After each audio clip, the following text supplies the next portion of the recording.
Hello friends, ഇന്ന് നമ്മൾ നോക്കുന്നത് നമ്മളൊരു സെപ്പറേറ്റ് ഏരിയകളിലേക്ക് ഡി ബിയിൽ നിന്നും എങ്ങനെ സർക്യൂട്ട് കാര്യങ്ങൾ കൊണ്ടുപോകുമ്പോൾ എത്ര വയറുകളാണ്, കളർ കോഡ് കാര്യങ്ങളൊക്കെയാണ് ഡീറ്റെയിൽസാണ് നന്ന വീഡിയോയിൽ നമ്മൾ ഉൾപ്പെടുത്തിയിരിക്കുന്നത്. ഇതൊരു 3 ഫേസ് ഡി ബി ആണ് കൊടുത്തിരിക്കുന്നത്. അത്യാവശ്യം ഒരു 5000 വാട്ട്സിന് മുകളിലേക്കാണെങ്കിൽ നമ്മൾ യൂസ് ചെയ്യുന്നതെങ്കിൽ മിനിമം നമ്മൾ 3 ഫേസ് മീറ്റർ ബോക്സ് അല്ലെങ്കിൽ മീറ്റർ ബോക്സും 3 ഫേസ് ഡി ബി നമ്മൾ മസ്റ്റായിട്ടും കൊടുക്കേണ്ടി വരും. ഇതൊരു സർക്യൂട്ടാണ്. ഓരോ റൂമുകളിലേക്ക് ഓരോ സെക്ഷനിലേക്ക് പോയിരിക്കുന്ന സർക്യൂട്ടുകളാണ്. സെപ്പറേറ്റ് സർക്യൂട്ടുകളാണ് നമ്മൾ ഓരോ സെക്ഷനിലേക്കും പോകുന്നത്. അതിന് സെപ്പറേറ്റ് MCBകളാണ് നമ്മൾ കൊടുക്കുന്നത്. അപ്പോൾ ഒരു മെയിൻ സർക്യൂട്ടിൽ, ഒരു റൂമിലേക്ക് പോകുന്ന മെയിൻ സർക്യൂട്ടിൽ AC ഉൾപ്പെടെ നമുക്ക് എങ്ങനെയാണ് സർക്യൂട്ടിൻ്റെ കളർ കോഡ് കാര്യങ്ങളെന്നുള്ള ഡീറ്റെയിൽസ് വീഡിയോ ആണ് നമ്മളൊന്ന് ചെക്ക് ചെയ്യുന്നത്. ആദ്യമേ തന്നെ കളർ കോഡ് എന്ന് പറയുന്നത് phase, neutral, earth, master, inverter. ഇതാണ് മെയിനായിട്ട് വരുന്നത്. അതായത് phase, neutral, earth, master, inverter. ഇങ്ങനെ 5 വയറുകളാണ് മെയിനായിട്ട് വരുന്നത്. പിന്നെ ACക്ക് വരുന്ന സെപ്പറേറ്റ് ഒരു സർക്യൂട്ട് ന്യൂട്രും ഫേസും ന്യൂട്രും സെപ്പറേറ്റ് വരുന്നത്. ഇനി വാട്ടർ ഹീറ്റർ ആണെങ്കിലും സെപ്പറേറ്റ് ഫേസും ന്യൂട്രും വരുന്നത്. ഇതാണ് മെയിനായിട്ട് വരുന്ന സർക്യൂട്ട് വരുന്നത്. ഇനി നമ്മൾ സർക്യൂട്ടിൻ്റെ കളർ കോഡ് ഒന്ന് നോക്കാം. മെയിനായിട്ട് നോക്കുന്നത് ആദ്യമേ തന്നെ നമ്മൾ സർക്യൂട്ടിന് കൊടുക്കുന്നത് 2.5 സർക്യൂട്ടുകളാണ് കൊടുക്കുന്നത്. 2.5 സർക്യൂട്ട് ഫേസ്, ന്യൂട്രൽ, ഇതിന് വേണ്ടിയിട്ട് 2 2.5 കൊടുക്കുന്നുണ്ട്. അതായത് 2.5 എന്ന് പറയുന്നത് ഇതിൻ്റെ അകത്ത് ഇപ്പോൾ നമ്മൾ കൊടുത്തിരിക്കുന്നത് ബ്ലാക്കും റെഡും ആണ് കൊടുത്തിരിക്കുന്നത്. കണ്ടോ, 2 ബ്ലാക്കും റെഡും ആ 2 വയറുകൾ മെയിനായിട്ട് കൊടുത്തിരിക്കുന്നത് 2.5 മെയിൻ സർക്യൂട്ട്. പിന്നെ ഒരു നീല കൊടുത്തിരിക്കുന്നത് മാസ്റ്റർ 1.5 ആണ് കൊടുത്തിരിക്കുന്നത്. മഞ്ഞ കൊടുത്തിരിക്കുന്നത് 1.5 ഇൻവെർട്ടറാണ് കൊടുത്തിരിക്കുന്നത്.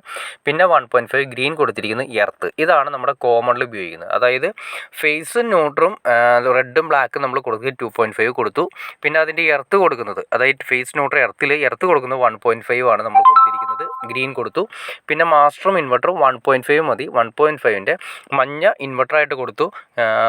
പിന്നെ അതുപോലെ തന്നെ 1.5 ബ്ലൂ വരുന്നത് മാസ്റ്ററായിട്ട് കൊടുത്തു. മാസ്റ്റർ ഫേസ് ആയിട്ട് വരുന്നു. ഇതാണ് മെയിനായിട്ട് വരുന്ന സർക്യൂട്ട് വരുന്നത്. ഇതിൻ്റെ കൂടാതെ തന്നെ നിങ്ങൾക്ക് AC വരുന്നുണ്ടെങ്കിൽ സെപ്പറേറ്റ് ഒരു സർക്യൂട്ട് ഫേസ്, ന്യൂട്രൽ 2.5ൻ്റെ സർക്യൂട്ട് വേണമെങ്കിൽ കൊടുക്കാം. ഇനി 4ൻ്റെ വേണമെങ്കിൽ 4ൻ്റെ വേണമെങ്കിലും കൊടുക്കാം. ഇനി അതുപോലെ തന്നെ വാട്ടർ ഹീറ്റർ വേണമെങ്കിൽ ഫേസ്, ന്യൂട്രും എർത്ത് സെപ്പറേറ്റ് വേണമെങ്കിൽ സെപ്പറേറ്റ് കൊടുക്കാം. അപ്പോൾ റൂമിലേക്ക് പോകുന്നത് phase, neutral, earth, master, inverter. പിന്നെ വരുന്നത് ഇൻവെർട്ടറിൻ്റെ ഹീറ്ററിൻ്റെ സർക്യൂട്ടിന് സെപ്പറേറ്റ് സർക്യൂട്ട് ഫേസ്, ന്യൂട്രും. പിന്നെ ACയുടെ സെപ്പറേറ്റ് സർക്യൂട്ട് ഫേസ്, ന്യൂട്രും. അങ്ങനെയാണ് വയറുകൾ വരുന്നത്. പിന്നെ വരുന്ന പവർ സർക്യൂട്ടുകൾ കിച്ചൻ്റെ ഏരിയയിലേക്ക് ഫേസ്, ന്യൂട്രൽ, എർത്ത്. ഇത്രയാണ് മെയിനായിട്ട് നമ്മൾ റൂമുകളിലാണെങ്കിലും വീടുകളിലാണെങ്കിലും മെയിനായിട്ട് വരുന്നത്. പിന്നെ മോട്ടറിൻ്റെ സർക്യൂട്ട് ഫേസ്, ന്യൂട്രൽ സെപ്പറേറ്റ് വരുന്നുണ്ട്. അങ്ങനെ ഓരോ സെക്ഷനിലും ഫേസ്, ന്യൂട്രൽ സെപ്പറേറ്റ് ആണ് എല്ലാം വരുന്നത്. അങ്ങനെ സെപ്പറേറ്റ് വരുന്ന എല്ലാം തന്നെ നമ്മൾ എടുക്കുന്ന ഏത് ഉപകരണങ്ങളാണ് കൊടുക്കാൻ ഉദ്ദേശിക്കുന്നത് അതിനനുസരിച്ചുള്ള ആംബിയർ വരുന്ന MCBകളാണ് നമ്മൾ കൊടുക്കേണ്ടത്. അപ്പോൾ ഇത്രയും കൊടുത്താൽ മാത്രമേ സ്ട്രോങ് ആയിട്ട് വലിയ കംപ്ലൈൻറ്റ് കാര്യങ്ങളൊന്നുമില്ലാതെ നമ്മൾ കണ്ടിന്യൂസ് ആയിട്ട് ഈ ട്രിപ്പിങ് കാര്യങ്ങളൊക്കെ ഒഴിവാക്കിക്കൊണ്ട് മാക്സിമം വർക്ക് ചെയ്യിപ്പിക്കാൻ സാധിക്കും. ഓക്കെ ഫ്രണ്ട്സ്, അപ്പോൾ നിങ്ങൾക്ക് ഈ വീഡിയോ ഉപകാരപ്പെട്ടെങ്കിൽ തീർച്ചയായിട്ടും ലൈക്ക് ചെയ്തേക്കുക, ഷെയർ ചെയ്തേക്കുക, സബ്സ്ക്രൈബ് കൂടി ചെയ്തേക്കുക. ഇനി എന്തെങ്കിലും ഡൗട്ട്സ് ഉണ്ടെങ്കിൽ കമൻറ്റ് കൂടി ചെയ്തേക്കുക. ഓക്കെ ഫ്രണ്ട്സ്, അടുത്ത വീഡിയോയിൽ കാണുന്നവരെ okay.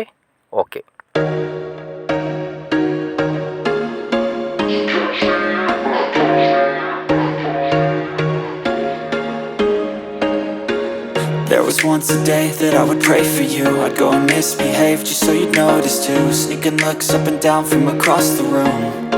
Damn, what a hell of a view. I feel good, you look great.